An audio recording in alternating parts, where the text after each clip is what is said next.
ब्राह्मण उस यज्ञ को समाप्त करके चले गए और इस नाभाग महाराज को कुछ थोड़ा अन्न और कुछ फल दे दिया।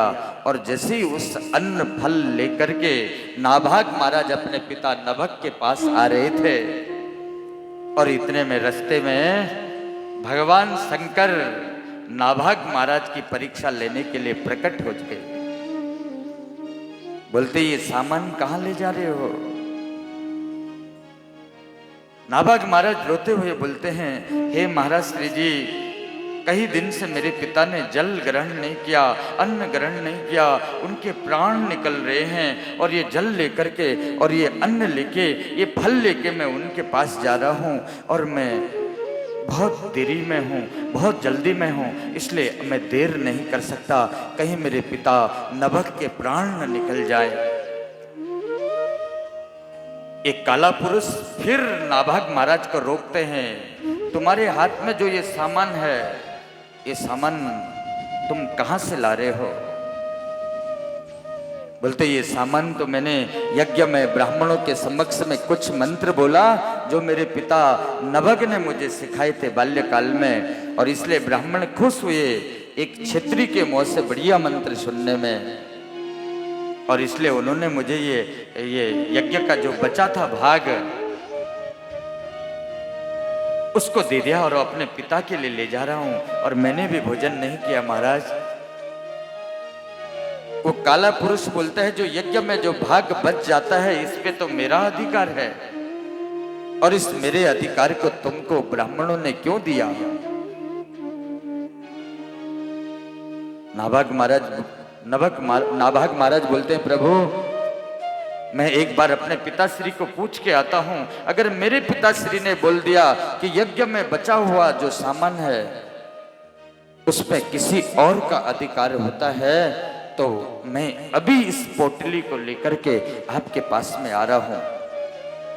वो काला पुरुष बोलता है, जाओ तो जल्दी जाओ और पूछ के आओ अपने पिताश्री को, पिता के प्राण निकल रहे हैं, नाभाग बेटा थोड़ा जल पिला दो, बहुत दिन हो गया, मेरे ओंठ सूख रहे हैं, बेटा मुझे कुछ खिला दो, मेरे प्राण निकल रहे हैं।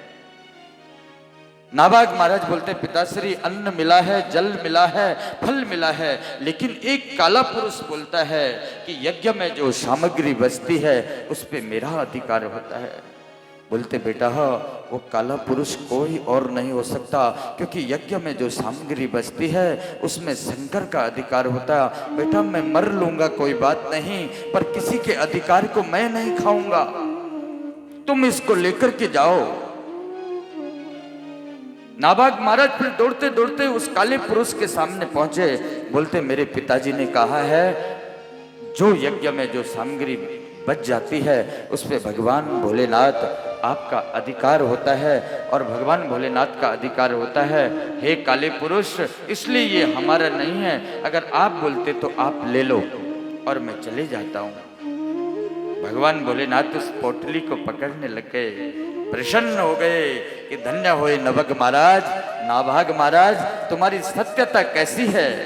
बोलते नाभाग तुम्हारे भाइयों ने सब संपत्ति निकाल दी ना, जाओ मैं तुमको 1000 गुना संपत्ति देता हूं। बोलो जय श्री कृष्ण। सुखदेव जी महाराज जी परीक्षित के लिए इशारा कर रहे हैं,